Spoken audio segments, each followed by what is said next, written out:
Emma, le chat et la petite. Partie 1. Chapitre 1. Les fondations qui s'effritent.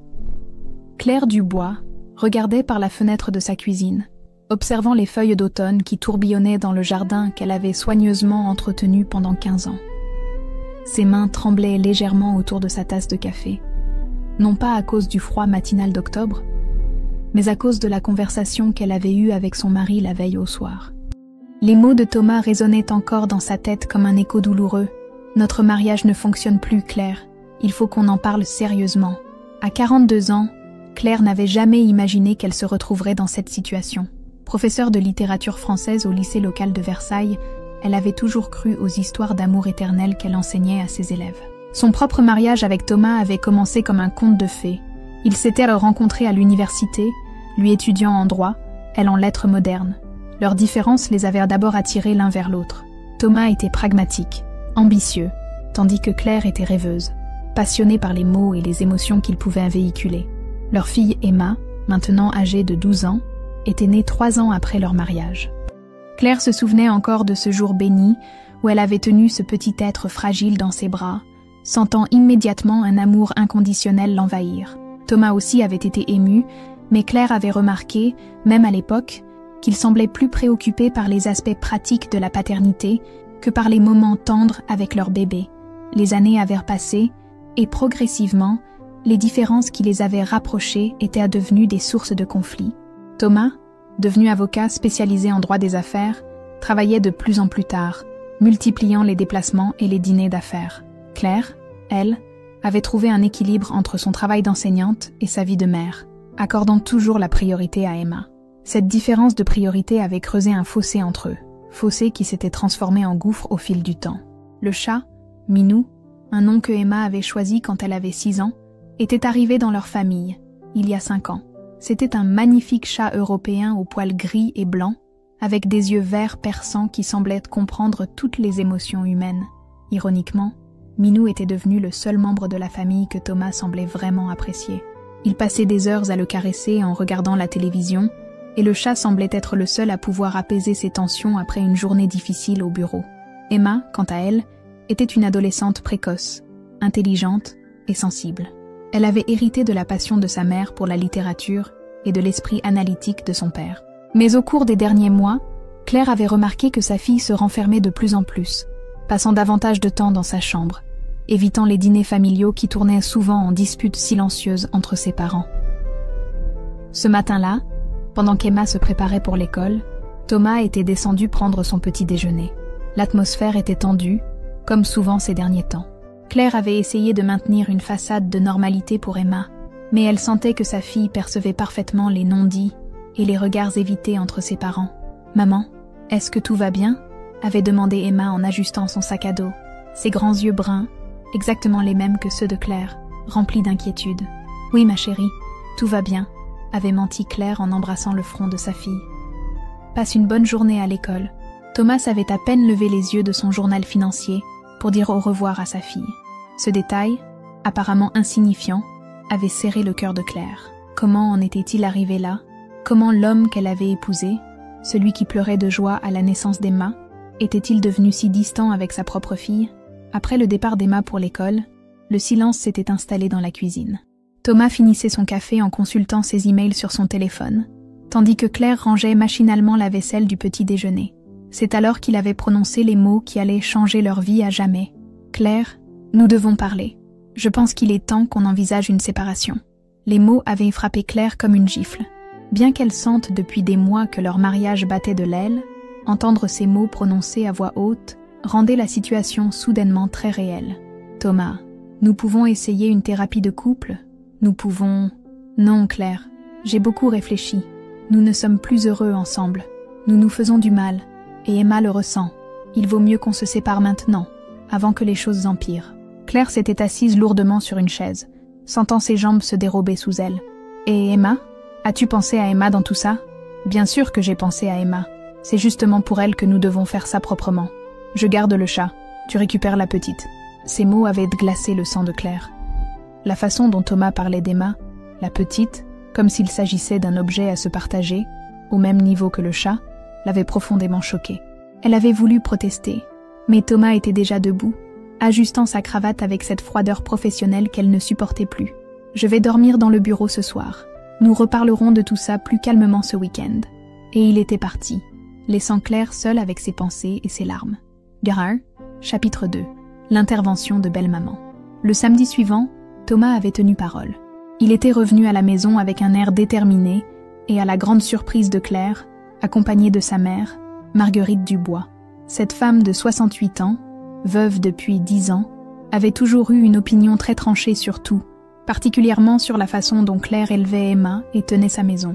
Marguerite était une ancienne institutrice à la retraite, habituée à avoir le dernier mot et à donner son avis sans qu'on le lui demande. Dès le début du mariage de Thomas et Claire, elle avait fait comprendre à sa belle-fille qu'elle ne la trouvait pas assez bien pour son fils. Selon elle, Claire était trop permissive avec Emma, trop émotionnelle, pas assez organisée.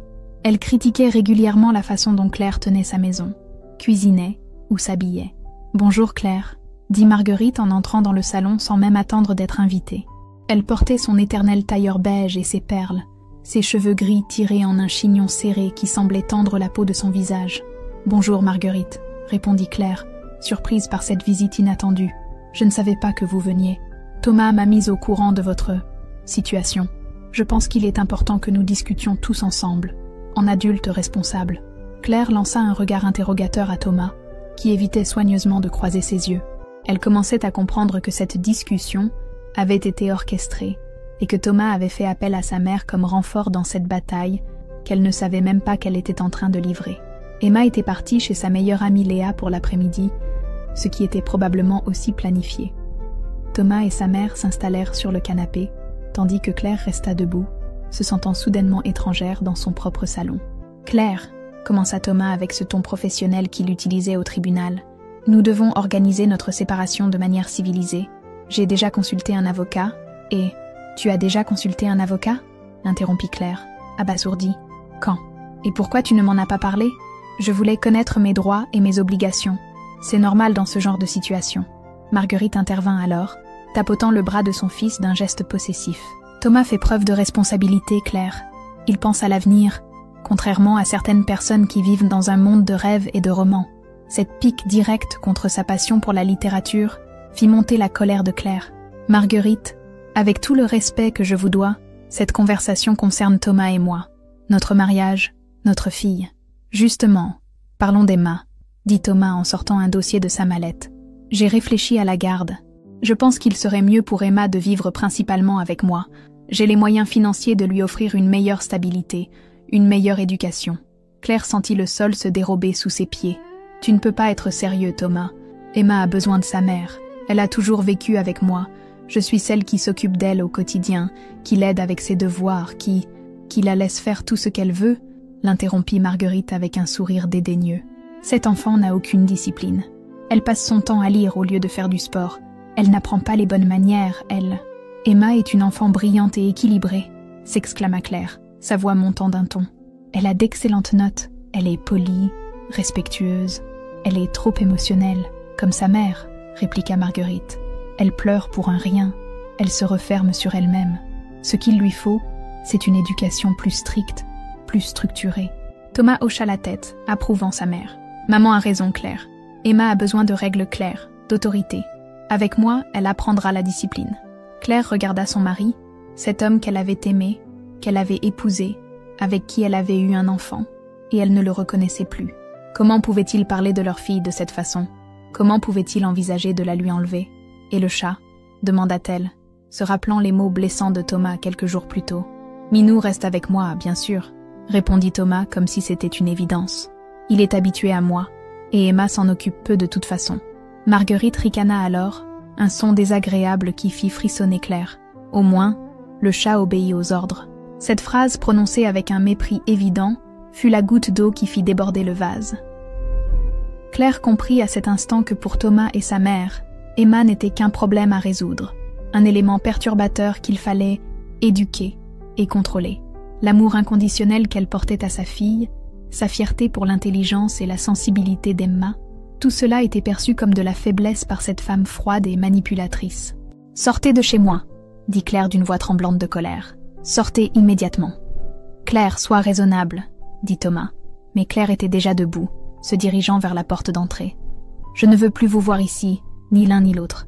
Si tu veux discuter, Thomas, nous le ferons par avocats interposés. Marguerite se leva dignement, lissant sa jupe. Tu fais une erreur, Claire. Thomas est un homme bon qui mérite mieux qu'une femme hystérique et une enfant indisciplinée.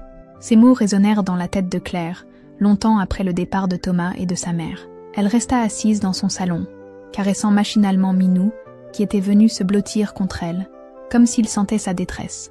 L'ironie de la situation ne lui échappait pas. Le chat qu'elle était censée perdre dans ce divorce était celui qui lui apportait le plus de réconfort en ce moment. Chapitre 3. Les préparatifs de bataille. Les semaines qui suivirent furent un tourbillon d'émotions et de démarches administratives.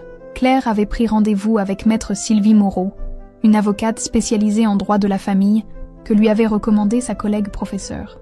Âgée d'une 50aine d'années, maître Moreau était réputé pour sa ténacité et son approche humaine des affaires familiales. « Madame Dubois », avait-elle dit lors de leur première rencontre, « je vais être franche avec vous. Votre mari a pris de l'avance dans cette procédure. Il a consulté maître Bertrand, l'un des meilleurs avocats en droit familial de la région. Cela ne veut pas dire que nous allons perdre, mais nous devons être préparés à nous battre. » Claire avait expliqué la situation en détail, les années de négligence émotionnelle de Thomas envers Emma, son obsession pour le travail, l'influence toxique de sa mère, et surtout, cette phrase terrible où il comparait leur fille au chat de la famille. « Ce qui m'inquiète, » avait confié Claire, « c'est qu'Emma commence à changer. Depuis que Thomas a commencé à dormir dans le bureau, elle pose de plus en plus de questions. Elle sent que quelque chose ne va pas, et cela l'affecte. Ses notes baissent légèrement. Elle est plus renfermée. Maître Moreau avait pris des notes minutieusement. Nous devrons documenter tout cela. Le bien-être de l'enfant est la priorité absolue du juge. Si nous pouvons prouver qu'Emma est plus épanouie avec vous, nous avons de bonnes chances. » Parallèlement aux démarches légales, Claire devait gérer la situation avec Emma. Sa fille n'était pas dupe et posait de plus en plus de questions directes. « Maman, pourquoi papa dort dans le bureau maintenant ?» avait-elle demandé un soir pendant le dîner. Claire avait pris une grande inspiration. Elle avait décidé de ne pas mentir à sa fille, tout en adaptant la vérité à son âge. « Papa et moi, nous traversons une période difficile, ma chérie. Nous ne nous entendons plus très bien, et nous pensons qu'il serait mieux que nous vivions séparément pendant un moment. » Emma avait posé sa fourchette, ses grands yeux bruns se remplissant de larmes. « Vous allez divorcer ? C'est possible, Emma. Mais quoi qu'il arrive, papa et moi, nous t'aimons très fort. Cela ne changera jamais. Est-ce que je vais devoir choisir avec qui je veux vivre ?» Cette question avait brisé le cœur de Claire. Comment expliquer à une enfant de 12 ans que son père voulait obtenir sa garde, non pas par amour, mais par principe, par orgueil, ou pire, par désir de contrôle. Nous verrons, ma chérie. L'important c'est que tu saches que tu es aimée, quoi qu'il arrive. Mais Emma était intelligente, trop intelligente peut-être. Elle avait commencé à observer les comportements de ses parents avec une acuité troublante. Claire l'avait surprise plusieurs fois en train d'écouter aux portes quand Thomas venait récupérer des affaires ou quand elle parlait au téléphone avec son avocate. Un soir, Emma était venue dans la chambre de sa mère, tenant Minou dans ses bras. « Maman, papa a dit que Minou allait rester avec lui quand vous allez vous séparer. C'est vrai ?» Claire avait hésité.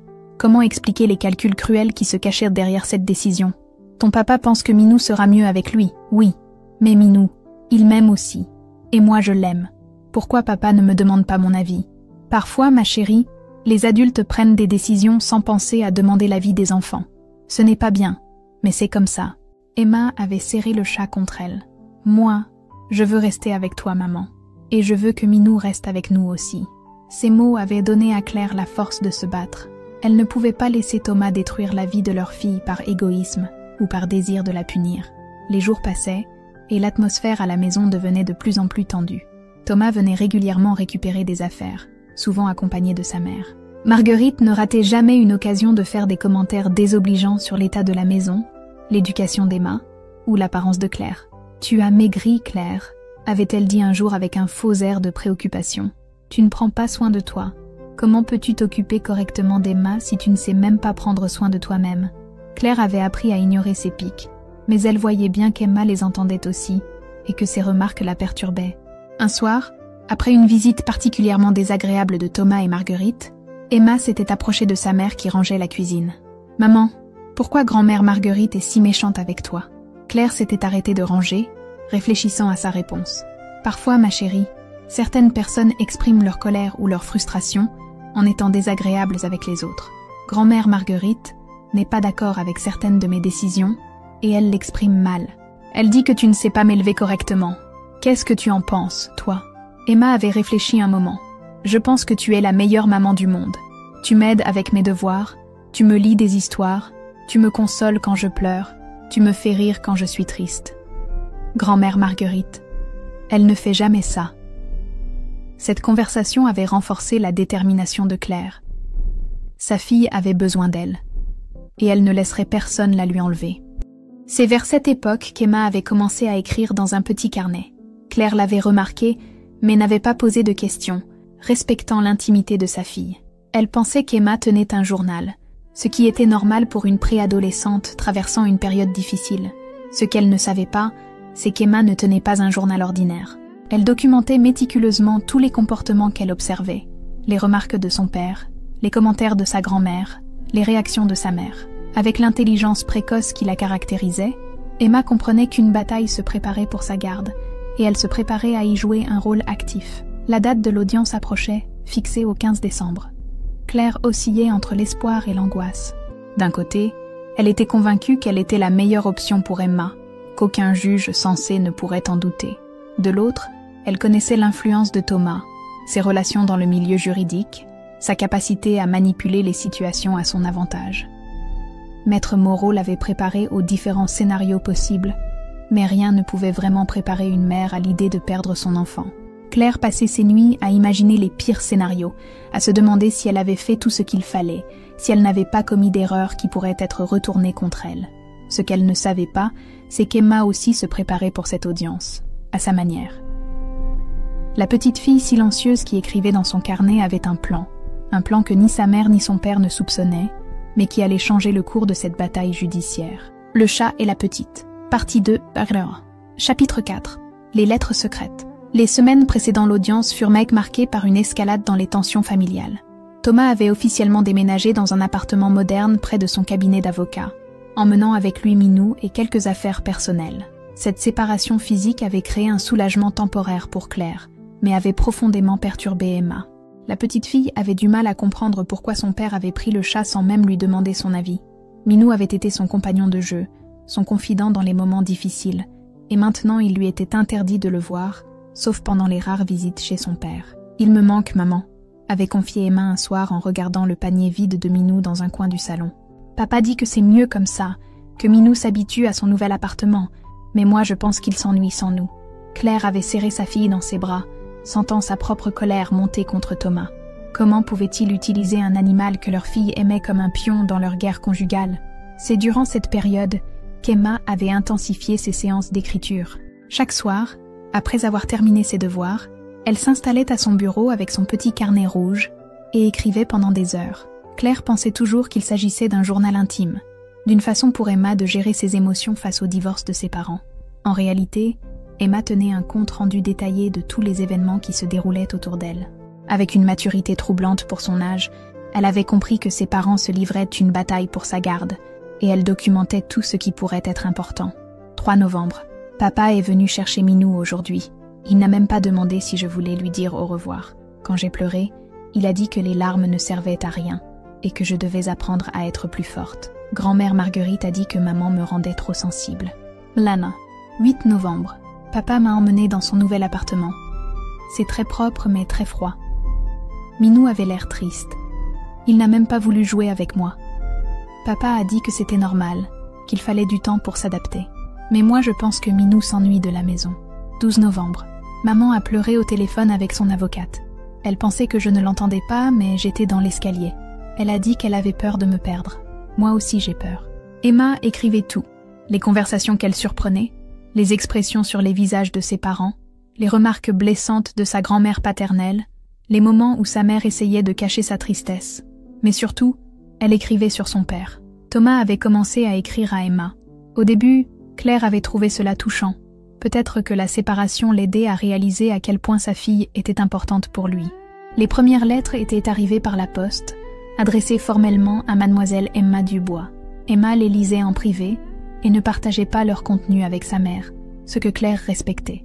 Mais au fil des semaines, ces lettres étaient devenues plus fréquentes, et leur ton avait changé. Emma les recevait presque tous les 2 jours, et Claire remarquait que sa fille semblait de plus en plus troublée après les avoir lues. Un soir, Emma était venue voir sa mère, une enveloppe à la main. « Maman, est-ce que papa a le droit de me dire avec qui je dois vivre ? Qu'est-ce que tu veux dire, ma chérie ?» Emma avait hésité, serrant la lettre contre elle. « Papa m'écrit des lettres. Il me dit des choses sur toi, sur grand-mère Marguerite, sur notre future vie ensemble. » Claire avait senti son estomac se nouer. « Quel genre de choses ? Il dit que tu ne sais pas bien t'occuper de moi, que tu me laisses faire tout ce que je veux, que c'est pour ça que je suis trop émotionnelle. Il dit qu'avec lui et grand-mère Marguerite, j'apprendrai à être plus forte, plus disciplinée. » La colère de Claire était montée d'un cran. Comment Thomas osait-il manipuler leur fille de cette manière? Comment pouvait-il utiliser ces lettres pour influencer Emma contre sa propre mère? « Emma, tu sais que papa et moi, nous avons des façons différentes de voir l'éducation. Cela ne veut pas dire que l'une est bonne et l'autre mauvaise. Je sais, maman, mais papa, il écrit comme si c'était déjà décidé, comme si j'allais forcément venir vivre avec lui. Qu'est-ce que tu ressens par rapport à ça? » Emma avait réfléchi un long moment. « Je suis en colère, maman. Papa me traite comme si j'étais un bébé qui ne sait pas ce qu'elle veut.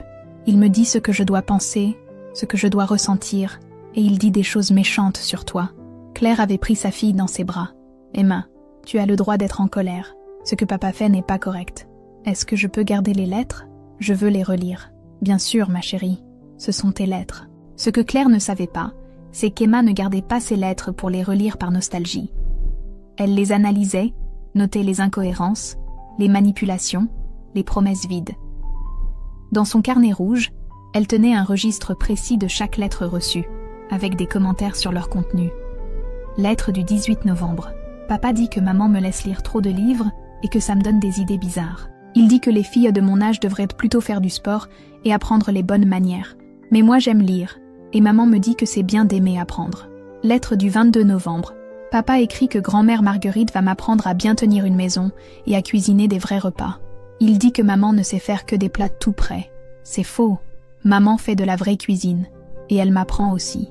Lettre du 26 novembre. Papa dit que je vais avoir ma propre chambre chez lui, avec de nouveaux meubles et de nouveaux vêtements. Il dit qu'il va m'inscrire dans une école privée plus stricte. Mais moi j'aime mon école, et j'aime mes amis. Emma commençait à voir un schéma dans les lettres de son père. Il ne s'intéressait pas vraiment à ce qu'elle voulait ou ressentait. Il lui présentait un plan de vie déjà tout tracé, où elle devrait devenir la fille qu'il voulait qu'elle soit, pas celle qu'elle était vraiment. Chapitre 5. La manipulation révélée. La situation prit une tournure encore plus grave, quand Thomas commença à inclure sa mère dans sa stratégie épistolaire. Marguerite se mit elle aussi à écrire à Emma, des lettres encore plus directes et manipulatrices que celles de son fils. La première lettre de grand-mère Marguerite arriva un mardi matin, dans une enveloppe parfumée à la lavande, avec une écriture soignée à l'ancienne. « Ma chère Emma, ton papa m'a dit qu'il t'écrivait régulièrement, et j'ai pensé qu'il était temps que ta grand-mère te donne aussi quelques conseils. Tu sais, ma petite fille, j'ai élevé ton papa pour qu'il devienne l'homme respecté qu'il est aujourd'hui. J'ai de l'expérience dans l'éducation des enfants, et je vois bien que tu as besoin d'une guidance plus ferme. Ta maman, même si elle a de bonnes intentions, t'a laissé devenir trop indépendante pour ton âge. Une petite fille de 12 ans ne devrait pas avoir autant d'opinions sur tout. Avec nous, tu apprendras la modestie, la discrétion et les vraies valeurs féminines. Je sais que tu aimes beaucoup lire, mais il faut faire attention aux livres qu'on lit. Certains livres donnent aux petites filles des idées au-dessus de leurs conditions. Une vraie dame sait rester à sa place et respecter l'autorité des adultes. Quand tu viendras vivre avec nous, nous remettrons tout cela en ordre. Tu verras, tu seras beaucoup plus heureuse quand tu auras appris à obéir sans discuter. Ta grand-mère qui t'aime, Marguerite. » Emma avait lu cette lettre plusieurs fois, sentant une colère froide monter en elle. Cette femme qui se prétendait sa grand-mère aimante voulait en fait l'étouffer, faire d'elle une poupée obéissante sans personnalité propre. Elle avait montré la lettre à sa mère, qui était devenue livide en la lisant. « Emma, cette lettre, elle n'est pas acceptable. Une grand-mère ne devrait jamais écrire de telles choses à sa petite fille. Maman, qu'est-ce que ça veut dire? Rester à ma place? Quelle place? » Claire avait pris une grande inspiration. Comment expliquer à sa fille que certaines personnes, même dans sa propre famille, avaient des idées rétrogrades sur le rôle des femmes et des enfants? Grand-mère Marguerite a grandi à une époque différente, où on attendait des filles qu'elles soient silencieuses et obéissantes. Mais les temps ont changé, Emma. Toi, tu as le droit d'avoir des opinions, de poser des questions, d'être curieuse et intelligente. Et papa, il pense comme grand-mère Marguerite? Je ne sais pas, ma chérie. Ton papa a changé ces dernières années, je ne le reconnais plus. Emma avait soigneusement rangé la lettre avec les autres, mais dans son carnet, elle avait écrit une analyse détaillée de son contenu. Lettre de grand-mère Marguerite du 30 novembre. Elle dit que je dois apprendre à obéir sans discuter. Mais à l'école, la maîtresse nous dit qu'il faut toujours poser des questions quand on ne comprend pas. Elle dit que je lis trop et que ça me donne de mauvaises idées. Mais maman dit que lire c'est important pour développer son esprit. Je pense que grand-mère Marguerite veut faire de moi quelqu'un que je ne suis pas. Les lettres continuèrent d'arriver, de plus en plus fréquentes à mesure que la date de l'audience approchait. Thomas écrivait presque tous les jours maintenant, et ses messages devenaient de plus en plus pressants.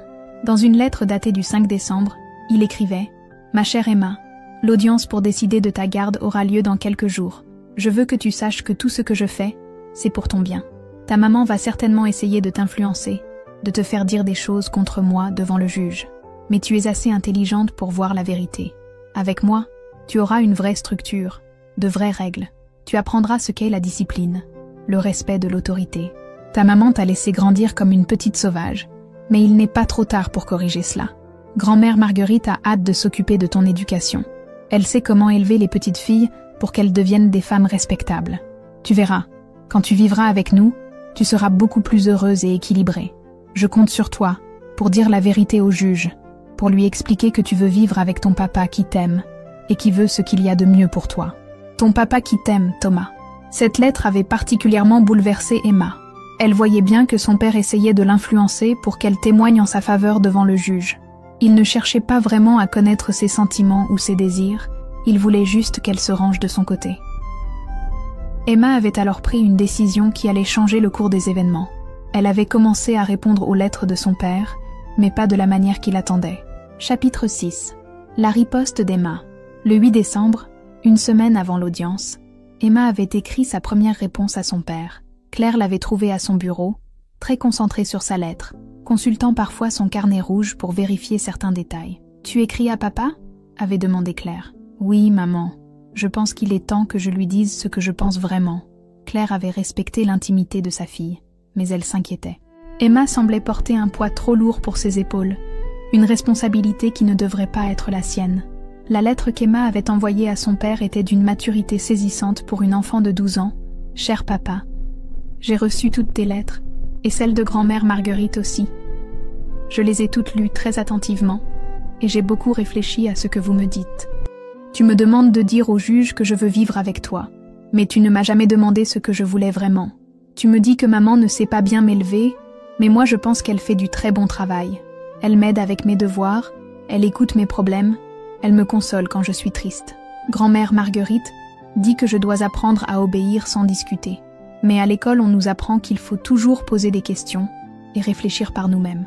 Elle dit que je lis trop, mais ma maîtresse dit que lire c'est très bien et que ça développe l'intelligence. Papa, je ne comprends pas pourquoi tu as pris Minou sans me demander mon avis. Il était mon ami aussi, et maintenant il me manque beaucoup. Quand je viens chez toi, Minou a l'air triste et il ne joue plus comme avant.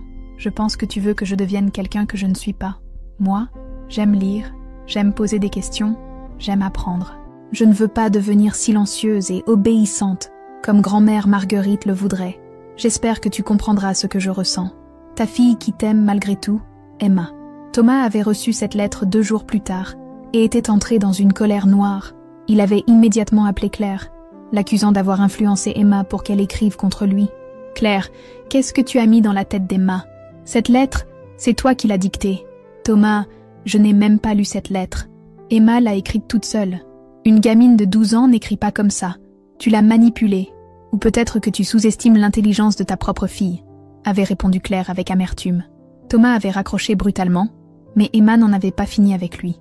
Elle lui avait envoyé une deuxième lettre, encore plus directe. « Papa, tu m'as dit au téléphone que maman m'avait influencé pour écrire ma dernière lettre. C'est faux. Maman ne m'a rien dit, et elle n'a même pas lu ma lettre avant que je l'envoie. Si tu ne me crois pas capable d'écrire mes propres pensées, c'est que tu ne me connais pas vraiment. Maman, elle, sait que je suis capable de réfléchir par moi-même. J'ai gardé toutes tes lettres et celles de grand-mère Marguerite. Je les ai toutes relues et j'ai noté plein de choses dedans. Par exemple, dans ta lettre du 18 novembre, tu dis que maman me laisse lire trop de livres. Mais dans ta lettre du 3 octobre, tu disais que tu étais fière de mes bonnes notes en français. Dans sa lettre du 30 novembre, grand-mère Marguerite dit que je dois apprendre les vraies valeurs féminines.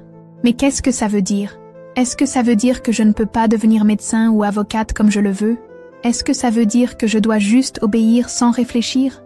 Papa, j'ai l'impression que tu ne m'aimes pas vraiment comme je suis. Tu veux que je change pour devenir la fille que toi et grand-mère Marguerite vous voulez que je sois. Mais moi, je suis bien comme je suis. Et maman m'aime comme je suis. Emma. Cette deuxième lettre avait achevé de faire perdre son sang-froid à Thomas. Il était venu chez Claire le soir même, accompagné de sa mère, exigeant de parler à Emma. « Emma, descends immédiatement !» avait-il crié depuis le salon. Emma était descendue calmement, son carnet rouge sous le bras. Claire était restée près d'elle, prête à la protéger si nécessaire. « Emma, ces lettres que tu m'écris sont inacceptables. Tu manques de respect à ton père et à ta grand-mère. »« Je ne manque de respect à personne, papa. Je dis juste ce que je pense. » Marguerite s'était alors mêlée à la conversation, pointant un doigt accusateur vers Emma. « Tu vois, Thomas, cet enfant est complètement indiscipliné. Elle répond à son père. Elle refuse l'autorité. C'est exactement ce que je disais. Claire en a fait une petite rebelle. » Emma avait regardé sa grand-mère droit dans les yeux, avec un calme qui avait impressionné Claire. « Grand-mère Marguerite, répondre à son père quand il pose une question, ce n'est pas être rebelle, c'est être honnête. Une petite fille de ton âge n'a pas à avoir d'opinion. Tu dois obéir et faire confiance aux adultes, même quand les adultes ont tort. » Cette question simple avait laissé Marguerite sans voix pendant quelques secondes. Thomas avait repris la parole, sa voix montant d'un ton. « Emma, tu vas arrêter immédiatement ce petit jeu. Tu es ma fille, et tu me dois le respect. » « Je te respecte, papa. Mais respecter quelqu'un, ça ne veut pas dire être d'accord avec tout ce qu'il dit. » Claire observait la scène avec un mélange de fierté et d'inquiétude. Sa fille faisait preuve d'une maturité remarquable, mais elle craignait que cette confrontation ne nuise à Emma lors de l'audience. Thomas avait finalement perdu son calme complètement. « Ça suffit. Emma, tu viendras vivre avec moi que tu le veuilles ou non. Le juge décidera, et il verra bien qui de nous deux est le plus apte à t'élever. » Emma avait serré son carnet contre elle et avait dit, d'une voix claire et déterminée, « Dans ce cas, papa, j'ai quelque chose à te montrer au juge. » Thomas l'avait regardé sans comprendre, tandis que Marguerite fronçait les sourcils. « Qu'est-ce que tu veux dire ?» Emma avait ouvert son carnet rouge et en avait feuilleté quelques pages. « J'ai tout écrit, papa. Toutes tes lettres, toutes les lettres de grand-mère Marguerite, tout ce que vous avez dit sur maman, tout ce que vous m'avez promis. J'ai tout noté avec les dates. » Un silence de plomb était tombé dans le salon. Thomas avait pâli, réalisant soudain que sa fille n'était pas la petite fille naïve et manipulable qu'il avait imaginée. « Emma, donne-moi ce carnet immédiatement. »« Non, papa, c'est mon carnet, avec mes pensées et mes observations. Et je pense que le juge sera très intéressé par ce que j'ai écrit. » Marguerite avait tenté de s'approcher d'Emma pour lui prendre le carnet, mais Claire s'était interposée. « N'y pensez même pas, Marguerite. » Thomas avait compris qu'il avait perdu cette bataille. Sa propre fille s'était retournée contre lui, armée de ses propres mots et de ses propres manipulations. Il était parti avec sa mère, laissant derrière lui des menaces vagues sur les conséquences de ce petit jeu. Mais Emma n'avait pas fini. Dans les jours qui suivirent, elle écrivit une dernière lettre à son père, la plus importante de toutes. « Papa, dans 3 jours, nous irons devant le juge pour qu'il décide avec qui je vais vivre. Je voulais t'écrire une dernière fois avant ça. J'ai beaucoup réfléchi à tout ce qui s'est passé ces derniers mois. Tes lettres, les lettres de grand-mère Marguerite, toutes vos promesses et toutes vos critiques contre maman. Tu sais quoi, papa? Je pense que tu ne m'aimes pas vraiment. Tu aimes l'idée de m'avoir avec toi. Tu aimes l'idée de gagner contre maman. Mais tu ne m'aimes pas, moi, Emma, telle que je suis. Si tu m'aimais vraiment, tu aurais demandé ce que je voulais. Tu aurais écouté ce que je ressentais. Tu n'aurais pas essayé de me convaincre que maman était une mauvaise mère alors que je sais que c'est faux. Maman, elle, m'aime comme je suis. Elle ne veut pas me changer, elle veut m'aider à devenir la meilleure version de moi-même. C'est ça, l'amour d'une vraie maman. Je vais dire la vérité au juge, papa, toute la vérité. Et cette vérité, c'est que je veux rester avec maman, Emma. Cette lettre, Emma l'avait postée la veille de l'audience. Elle savait que son père la recevrait trop tard pour réagir, mais assez tôt pour comprendre ce qui l'attendait au tribunal. L'audience était fixée au lendemain, et Emma était prête. Son carnet rouge contenait des mois d'observation, de réflexion, et surtout, toutes les lettres de son père et de sa grand-mère. Elle avait 13 ans maintenant, et elle était déterminée à prendre son destin en main. Le chat et la petite. Partie 3. Chapitre 7. Le jour de l'audience. Le 15 décembre arriva plus vite que Claire ne l'avait espéré. Elle s'était réveillée avant l'aube, l'estomac noué par l'angoisse. Aujourd'hui, le sort d'Emma allait se jouer dans une salle d'audience froide et impersonnelle, devant un juge qui ne connaissait rien de leur histoire familiale. Emma, elle, semblait étonnamment calme. Elle avait choisi ses vêtements avec soin la veille. Un jean propre, un pull bleu marine que sa mère lui avait offert, et ses chaussures noires de cérémonie. Dans son sac à dos, soigneusement rangé, se trouvait son carnet rouge avec toutes les lettres de son père et de sa grand-mère. « Tu es sûre que tu te sens prête, ma chérie ?» avait demandé Claire pendant le petit déjeuner. « Oui, maman. J'ai tout préparé. Le juge va comprendre. » Maître Moreau était venu les chercher à 8 heures. L'avocate avait longuement parlé avec Emma la semaine précédente, impressionnée par la maturité et la clarté d'esprit de la jeune fille. « Emma, » avait-elle dit pendant le trajet vers le tribunal, « tu te souviens de ce que nous avons répété ? Tu n'es pas obligée de répondre à toutes les questions si tu ne te sens pas à l'aise. Je me souviens, Maître Moreau, mais je veux dire la vérité, toute la vérité. » Le tribunal de grande instance de Versailles était un bâtiment imposant qui intimidait Emma malgré sa détermination. Dans le hall, elle aperçut son père accompagné de Maître Bertrand, un homme élégant aux cheveux gris qui parlait avec assurance. Marguerite était là aussi, vêtue de son éternel tailleur beige, le visage sévère. Thomas avait tenté d'approcher Emma, mais la fillette s'était rapprochée de sa mère. « Bonjour Emma », avait-il dit d'un ton qu'il voulait paternel. « J'espère que tu as bien réfléchi à ce que nous allons dire au juge aujourd'hui. » Emma l'avait regardé droit dans les yeux. « Oui, papa, j'ai beaucoup réfléchi. » Chapitre 8. Face au magistrat. Le juge Michel Darieux était un homme d'une 60aine d'années, aux cheveux blancs et au regard bienveillant mais pénétrant. Il présidait les affaires familiales depuis plus de 20 ans et avait développé une sensibilité particulière pour détecter les manipulations et les non-dits dans les familles déchirées. L'audience avait commencé par les plaidoiries des avocats. Maître Bertrand, représentant Thomas, avait dressé un portrait désobligeant de Claire, une mère permissive, émotionnellement instable, qui élevait Emma sans structure ni discipline. Monsieur le juge, avait-il plaidé avec conviction, Monsieur Dubois offre à sa fille un environnement stable, structuré, avec l'aide précieuse de sa mère, Madame Marguerite Dubois, une ancienne institutrice expérimentée. L'enfant bénéficierait d'une éducation plus rigoureuse, plus adaptée à son développement. Maître Moreau avait répondu en soulignant l'attachement profond entre Emma et sa mère, leur complicité et l'environnement aimant que Claire avait créé pour sa fille. Monsieur le juge, cet enfant s'épanouit auprès de sa mère. Elle excelle à l'école, elle est équilibrée, curieuse, intelligente. Pourquoi détruire cet équilibre pour satisfaire l'ego blessé d'un père qui découvre tardivement l'importance de la paternité? Puis était venu le moment que tout le monde attendait, l'audition d'Emma.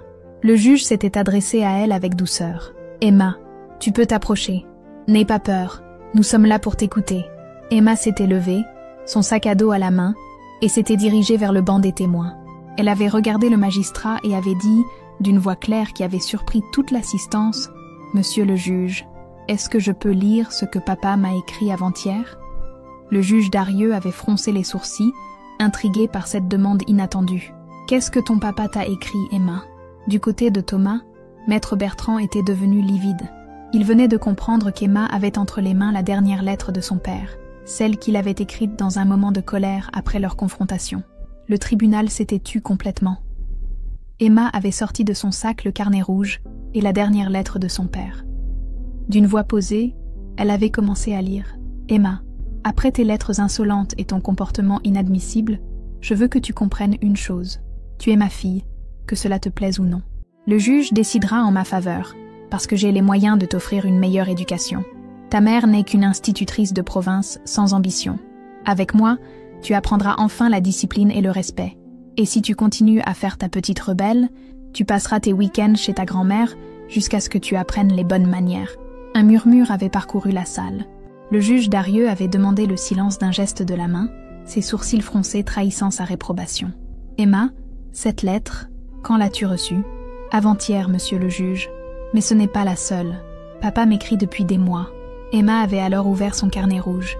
et avait commencé à en expliquer le contenu au juge, méthodiquement, avec une précision qui avait stupéfait l'assistance. « Monsieur le juge, j'ai noté toutes les lettres que papa m'a envoyées, et celles de grand-mère Marguerite aussi. Au début, je pensais qu'ils voulaient vraiment me parler, mais j'ai compris qu'ils essayaient de m'influencer contre maman. » Le juge avait demandé à examiner le carnet et quelques lettres. Plus il lisait, plus son expression se durcissait. « Papa me dit dans ses lettres que maman ne sait pas m'élever, mais moi je pense que maman fait du très bon travail. Elle m'aide avec mes devoirs, elle écoute mes problèmes, elle me laisse être moi-même. » Thomas avait tenté d'intervenir. « Monsieur le juge, ces lettres ont été sorties de leur contexte. Maître Bertrand, votre client aura l'occasion de s'expliquer, » avait coupé sèchement le juge Darieux. Emma avait continué son témoignage, racontant comment son père avait pris Minou sans lui demander son avis, comment sa grand-mère voulait la transformer en vraie petite fille obéissante, comment elle se sentait aimée et comprise par sa mère. « Monsieur le juge, je voudrais poser une question à papa. » Le juge avait hoché la tête. Emma s'était tournée vers son père. « Papa, est-ce que tu m'aimes vraiment comme je suis, ou est-ce que tu veux que je devienne quelqu'un d'autre ?» Thomas était resté silencieux, incapable de répondre à cette question simple, mais redoutable posée par sa propre fille. Le juge Darieux avait alors suspendu l'audience pour délibérer.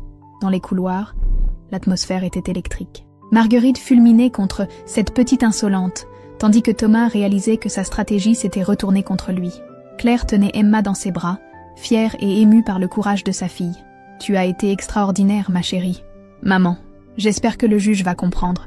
J'ai dit la vérité, toute la vérité. » Quand l'audience avait repris, le juge Darieux avait rendu sa décision avec une gravité solennelle qui ne laissait place à aucune ambiguïté sur ce qu'il pensait de la conduite de Thomas et de sa mère. À Le chat et la petite, partie 4, chapitre 9, le verdict. Après avoir examiné attentivement tous les éléments de cette affaire, avait commencé le juge Darieux d'une voix grave, et notamment, après avoir entendu le témoignage remarquablement lucide et mature de la mineure Emma Dubois, je rends la décision suivante. Le silence dans la salle était absolu. Emma tenait la main de sa mère, sentant les battements de son propre cœur résonner dans ses oreilles. La garde principale de l'enfant Emma Dubois est accordée à sa mère, Madame Claire Dubois, avec un droit de visite encadré pour le père tous les deuxièmes week-ends du mois. Claire avait senti ses jambes se dérober sous elle. Emma, elle, était restée étonnamment calme, comme si elle avait toujours su que la vérité finirait par triompher. Mais le juge n'avait pas terminé. Son regard s'était durci quand il s'était tourné vers Thomas. « Monsieur Dubois, votre comportement dans cette affaire est non seulement regrettable, mais profondément préoccupant. Les lettres que vous avez envoyées à votre fille constituent une forme de manipulation psychologique inacceptable. » Thomas avait pâli, comprenant que les conséquences allaient au-delà de la simple perte de la garde. « Madame Marguerite Dubois, » avait continué le juge en se tournant vers la grand-mère, « vos écrits révèlent une conception de l'éducation des enfants qui n'a plus sa place dans notre société. Une enfant n'est pas un objet que l'on dresse, mais une personne en devenir que l'on accompagne. » Marguerite avait serré les lèvres, furieuse mais contrainte au silence. « En conséquence, » avait poursuivi le magistrat, « les visites du père devront se dérouler en présence d'un médiateur familial pendant les 6 premiers mois, le temps d'évaluer l'évolution de la situation. » Thomas s'était levé brusquement. « Monsieur le juge, c'est inacceptable. Je suis le père de cet enfant. Maître Bertrand, rappelez à votre client qu'il est dans un tribunal, » avait répondu sèchement le juge Darieux. Puis, s'adressant directement à Emma, le magistrat avait ajouté avec bienveillance, « Emma, tu as fait preuve aujourd'hui d'un courage et d'une maturité exceptionnelle. Continue à être cette jeune fille intelligente et réfléchie que tu es, et n'oublie jamais que ton opinion compte. » Davre, chapitre 10. Les conséquences. Les semaines qui suivirent le jugement furent à la fois libératrices et difficiles pour Claire et Emma. D'un côté, elles pouvaient enfin respirer, libérées de la pression constante et des manipulations. De l'autre, elles devaient gérer les retombées de cette bataille judiciaire qui avait définitivement brisé les liens familiaux. Thomas avait très mal vécu sa défaite. Il refusait de reconnaître ses erreurs et rejetait toute la responsabilité sur Claire, qu'il accusait d'avoir monté Emma contre lui. Il avait même envisagé de faire appel, mais Maître Bertrand l'en avait dissuadé, lui expliquant que les preuves contre lui étaient accablantes. « Monsieur Dubois, » lui avait dit son avocat, « votre fille vous a donné une leçon d'humanité. Au lieu de chercher des coupables, vous devriez peut-être réfléchir à la façon de reconstruire votre relation avec elle. » Mais Thomas était trop orgueilleux pour accepter cette remise en question. Il avait espacé ses visites, prétextant des obligations professionnelles, et quand il voyait Emma, l'atmosphère était tendue et artificielle. Marguerite, de son côté, avait complètement cessé de voir sa petite fille. Elle considérait qu'Emma l'avait trahie et humiliée publiquement. Cette grand-mère qui prétendait agir par amour avait montré son vrai visage. Elle ne supportait pas qu'un enfant lui résiste. « Tu sais, maman », avait dit Emma un soir pendant qu'elle préparait le dîner ensemble, « je pense que papa et grand-mère Marguerite ne m'ont jamais vraiment aimée. Ils aimaient l'idée de me contrôler, de faire de moi ce qu'ils voulaient que je sois. » Claire avait posé sa cuillère en bois et avait pris sa fille dans ses bras. « Emma, tu as sans doute raison, mais ce n'est pas ta faute, ma chérie. Certaines personnes confondent l'amour avec la possession, l'éducation avec la domination. Est-ce que ça te rend triste pour papa ?»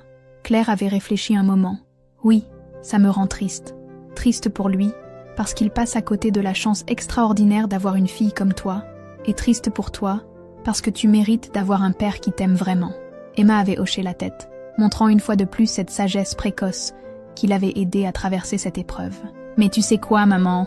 Je préfère avoir un seul parent qui m'aime vraiment plutôt que 2 parents qui veulent me changer. » Nadao, chapitre 11. Le retour de Minou. 3 mois après le jugement, un événement inattendu vint bouleverser leur quotidien. Un samedi matin, la sonnette retentit. Claire ouvrit la porte et se trouva face à Thomas, tenant dans ses bras un Minou visiblement amaigri et triste. « Thomas, qu'est-ce qui se passe ? Minou, il ne va pas bien. Il refuse de manger, il reste couché toute la journée. Le vétérinaire dit qu'il fait une dépression. » Emma, qui avait entendu la voix de son père, descendit l'escalier en courant. En voyant Minou, elle poussa un cri de joie mêlé d'inquiétude. « Minou! Oh, mon pauvre Minou !» Le chat, en entendant la voix d'Emma, avait relevé la tête et émis un miaulement plaintif. Il semblait reconnaître l'endroit où il avait été heureux. « Il te réclame !» dit Thomas, la voix chargée d'émotion. « Depuis des semaines, il cherche partout dans l'appartement. Il attend devant la porte, comme s'il espérait que tu arrives. » Emma avait pris Minou dans ses bras, et immédiatement, le chat s'était mis à ronronner pour la première fois depuis des mois. « Papa, » avait dit Emma en caressant Minou, « est-ce que Minou peut rester avec nous ?» Thomas avait regardé sa fille, puis Claire, puis le chat qui semblait revivre dans les bras d'Emma. « Je pense que Minou sera plus heureux ici. » C'était la première fois depuis des mois que Thomas faisait passer le bien-être de sa fille avant son propre orgueil. Claire avait vu dans ses yeux une lueur d'espoir, peut-être le début d'une prise de conscience. « Tu peux rester prendre un café si tu veux », avait-elle proposé. Thomas avait hésité, puis avait accepté. Pour la première fois depuis le début de leur séparation, ils avaient eu une conversation civilisée, centrée sur Emma et son bien-être. « Emma », avait dit Thomas en observant sa fille qui jouait avec Minou dans le jardin. « Tu avais raison dans tes lettres. Je n'ai pas été un bon père ces derniers mois. »« Papa, il n'est jamais trop tard pour changer », avait répondu Emma avec cette sagesse qui continuait de surprendre les adultes autour d'elle. Thomas était reparti ce jour-là un peu différent. Il avait commencé à réfléchir vraiment à ses comportements, à ses priorités, à la relation qu'il voulait construire avec sa fille. Les visites suivantes s'étaient mieux passées. Sans la pression de la bataille judiciaire et l'influence toxique de Marguerite, Thomas avait peu à peu appris à connaître sa fille telle qu'elle était vraiment, et non telle qu'il voulait qu'elle soit. Chapitre 12. Une nouvelle famille. 6 mois après le jugement, Claire, Emma et Minou avaient trouvé leur rythme. Leur maison était redevenue un foyer chaleureux, rempli de rires, de discussions passionnées sur les livres qu'Emma dévorait et de moments de complicité simple. Emma avait excellé dans ses études, libérée du stress et des pressions qu'elle avait subies pendant des mois.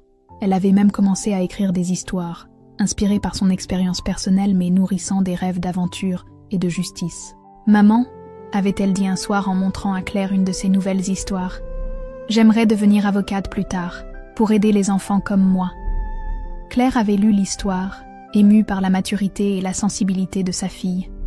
Emma racontait l'histoire d'une petite fille qui devait choisir entre 2 mondes, celui de la liberté et de l'amour authentique, et celui des conventions et du contrôle. « Tu seras une excellente avocate, ma chérie. Tu as déjà prouvé que tu savais défendre la justice. » Thomas, de son côté, avait entamé un long travail sur lui-même. Il avait commencé une thérapie pour comprendre ses comportements et ses relations toxiques. Progressivement, Ses visites avec Emma étaient devenues plus authentiques, basées sur une véritable curiosité pour la personnalité de sa fille, plutôt que sur un désir de la façonner. Il avait même fini par présenter des excuses sincères à Emma pour ses lettres manipulatrices et son comportement pendant la bataille judiciaire. « Emma, j'ai eu tort. J'ai essayé de te forcer à être quelqu'un que tu n'étais pas. Et c'était mal. J'espère qu'un jour tu pourras me pardonner. » Emma, avec cette générosité de cœur qui la caractérisait, avait répondu « Papa, je t'ai déjà pardonné. Mais maintenant, j'aimerais que tu apprennes à me connaître vraiment. » Marguerite, elle, était restée sur ses positions. Elle avait coupé les ponts avec Thomas quand celui-ci avait commencé à remettre en question son éducation et ses méthodes. Cette femme qui prétendait agir par amour familial avait montré qu'elle préférait avoir raison plutôt que d'avoir une relation avec sa famille. « C'est triste pour elle », avait commenté Emma, avec une maturité qui continuait de surprendre. « Elle préfère rester seule avec ses idées plutôt que d'apprendre à nous aimer comme nous sommes. » 1 an après l'audience, Claire avait reçu une lettre d'Emma. Pas une vraie lettre, mais un petit mot glissé sous sa porte de chambre. « Chère maman, je voulais te dire merci. Merci de m'avoir laissé être moi-même. Merci de m'avoir défendue. Merci de m'avoir fait confiance quand tout le monde pensait que j'étais trop petite pour comprendre. Grâce à toi, j'ai appris que l'amour, le vrai, c'est accepter l'autre comme il est et l'aider à devenir la meilleure version de lui-même. Je t'aime, maman. Emma PS. Minou aussi te dit merci. » Il ronronne en écrivant ça. Claire avait souri en lisant ce mot, les larmes aux yeux. Sa fille avait grandi, était devenue une jeune femme forte et réfléchie, capable de défendre ses convictions, tout en gardant son cœur ouvert au pardon et à l'amour. L'histoire qui avait commencé par une bataille cruelle pour la garde d'un enfant s'était transformée en leçon de vie. L'amour véritable ne cherche pas à posséder ou à contrôler, mais à libérer et à épanouir. Et parfois, ce sont les enfants qui enseignent cette leçon aux adultes. Le chat et la petite. Partie 5, finale, d'Arur. Chapitre 13, 2 ans plus tard. Versailles, septembre 2027. Emma, maintenant âgée de 15 ans, descendait les escaliers de sa maison en tenant dans ses mains une lettre officielle. Ses cheveux avaient foncé et elle avait grandi, mais ses yeux bruns pétillaient toujours de cette même intelligence vive qui l'avait aidée à traverser l'épreuve du divorce de ses parents. « Maman! Maman! J'ai reçu ma réponse pour le concours d'éloquence. » Claire, qui préparait le petit déjeuner, se tourna vers sa fille avec un sourire excité. Alors, Emma déchira l'enveloppe avec des gestes fébriles. « Je suis sélectionnée pour la finale départementale. Mon discours sur les droits de l'enfant dans les procédures judiciaires a été retenu. » Claire prit sa fille dans ses bras, débordante de fierté. Emma avait choisi de transformer son expérience douloureuse en force motrice pour aider d'autres enfants. Depuis l'âge de 13 ans, elle participait à des concours de débat et d'éloquence, et rêvait toujours de devenir avocate spécialisée en droit de la famille. Minou, maintenant un chat épanoui et ronronnant, vint se frotter contre les jambes d'Emma en entendant l'excitation dans sa voix. L'animal avait retrouvé toute sa vitalité depuis qu'il était revenu vivre avec elle. « Tu sais quoi, Emma ?» dit Claire en versant du chocolat chaud dans 2 tasses. « Ton père sera fier de toi. Tu lui annonces la nouvelle ce week-end » Emma hocha la tête. Les relations avec Thomas s'étaient considérablement améliorées. Ils venaient maintenant régulièrement, sans contrainte judiciaire, et leurs discussions étaient redevenues authentiques. Thomas avait appris à écouter sa fille, à respecter ses opinions, et même à admirer sa force de caractère. Là-bas, chapitre 14. La réconciliation. Définitive. Ce samedi-là, Thomas arriva pour déjeuner avec Emma, comme c'était devenu leur habitude mensuelle. Il apportait toujours un livre qu'il avait choisi pour elle, ayant finalement compris et accepté sa passion pour la lecture. « Papa, j'ai une grande nouvelle !» annonça Emma dès qu'il franchit le seuil. Thomas sourit. Ces derniers mois, il avait découvert une fille brillante, passionnée, déterminée, tout ce qu'il avait failli détruire par son orgueil et ses manipulations. « Raconte-moi tout. » Emma lui expliqua sa sélection pour le concours, ses projets d'études de droit, ses rêves d'aider d'autres familles en détresse.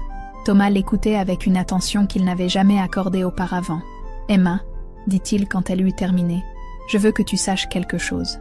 Ce que tu as fait il y a 2 ans, lors de l'audience, tu m'as sauvée. » Emma le regarda surprise. « Comment ça, papa ? Tu m'as forcée à voir qui j'étais vraiment devenue. Un homme qui confondait l'amour avec le contrôle, qui pensait qu'être parent signifiait façonner son enfant selon ses propres désirs. » Thomas prit une grande inspiration. « Tu m'as appris que t'aimer c'était te laisser être toi-même. Emma sentit des larmes lui monter aux yeux. Papa, tu sais, même quand j'étais en colère contre toi, je n'ai jamais cessé de t'aimer. Je le sais maintenant, et c'est ce qui rend ton pardon encore plus précieux. Ils passèrent l'après-midi à discuter du concours d'Emma, de ses études, de ses projets. Pour la première fois depuis des années, Thomas s'intéressait vraiment à sa fille, non pas pour la changer, mais pour la comprendre et l'accompagner. Chapitre 15. La lettre de pardon. Le dimanche soir, Emma s'installa à son bureau, le même où elle avait écrit ses lettres de résistance 2 ans plus tôt. Mais cette fois, elle rédigeait une lettre différente, qu'elle destinait à son carnet rouge devenu journal intime. « Cher carnet, il y a 2 ans, je t'ai rempli de colère, de peur et de preuves contre papa. Aujourd'hui, je veux y ajouter autre chose, l'espoir et le pardon. Papa a changé, vraiment changé. Il ne me voit plus comme un objet à posséder ou à dresser, mais comme sa fille qu'il doit apprendre à connaître et à respecter. Nos week-ends ensemble sont maintenant mes moments préférés avec lui. Maman avait raison. L'amour véritable, c'est accepter l'autre comme il est. Papa l'a compris. Enfin, quant à grand-mère Marguerite, elle nous a envoyé une carte pour mon anniversaire le mois dernier. Juste une carte, avec « Bonne fête Emma », écrit de sa belle écriture. C'est peu, mais c'est un début. Peut-être qu'elle aussi finira par comprendre un jour. Ce que j'ai appris de toute cette histoire, c'est que les enfants ne sont pas des objets que les adultes peuvent se disputer comme ils se disputent un chat. Nous sommes des personnes avec nos propres sentiments, nos propres rêves, nos propres droits. Et parfois, il faut que les enfants rappellent ça aux adultes. Emma, 15 ans. Elle referma son carnet et regarda par la fenêtre. Dans le jardin, Minou chassait les feuilles mortes de l'automne, heureux et libre, comme elle. Dadakar, épilogue, 5 ans plus tard. Tribunal de grande instance de Versailles, mars 2032. Maître Emma Dubois, vous pouvez présenter votre première plaidoirie. Emma, maintenant âgée de 20 ans et en dernière année de droit, se leva dans la même salle d'audience où, 7 ans plus tôt, elle avait défendu son droit à choisir sa propre vie. Elle représentait aujourd'hui un jeune garçon de 12 ans dans une affaire de garde, dans le cadre de son stage en droit de la famille. Dans le public, Claire et Thomas étaient assis côte à côte, non pas comme un couple réconcilié, mais comme des parents unis dans leur fierté pour leur fille. À côté d'eux, Maître Moreau, maintenant à la retraite, souriait en voyant son ancienne petite cliente devenue avocate. « Monsieur le Président », commença Emma d'une voix claire et assurée, « l'enfant n'est pas un objet que les adultes peuvent se disputer. Il est une personne avec ses propres droits, ses propres sentiments et sa propre voix. Cette voix, nous devons l'écouter. » Le juge, le même juge Darieux, maintenant proche de la retraite, sourit discrètement. Il se souvenait parfaitement de cette petite fille courageuse qui, des années plus tôt, avait tenu tête aux adultes avec son carnet rouge et ses lettres. Elle était devenue ce qu'elle avait promis d'être, une défenseuse des droits de l'enfant. Emma plaida avec passion, intelligence et humanité. Elle gagna sa première affaire, offrant à un enfant le droit de grandir dans un environnement qui respectait sa personnalité. En sortant du tribunal, elle retrouva ses parents. « Je suis fière de toi », dit Claire en l'embrassant. « Nous sommes fiers de toi », corrigea Thomas. « Tu es devenue la femme extraordinaire que tu étais destinée à être. » Emma sourit, pensant à cette petite fille de 12 ans qui avait refusé de se laisser manipuler. Elle avait tenu sa promesse. Elle était devenue avocate pour défendre les enfants. Et surtout, elle avait prouvé qu'on peut grandir dans l'amour et le respect, pas dans la contrainte et la manipulation. « Au fait, » dit-elle en riant, « Minou m'attend à la maison. Il a maintenant 15 ans, et il exige ses câlins de victoire après chacune de mes réussites. » Ils éclatèrent de rire tous les trois. Dans cette famille recomposée par l'épreuve, l'amour avait finalement triomphé. Un amour authentique, respectueux, qui laissait chacun libre d'être lui-même. Et quelque part dans un appartement de Versailles, un vieux chat gris et blanc ronronnait sur un coussin, attendant le retour de sa jeune maîtresse devenue avocate, celle qui avait su prouver que même les plus petits ont le droit de faire entendre leur voix.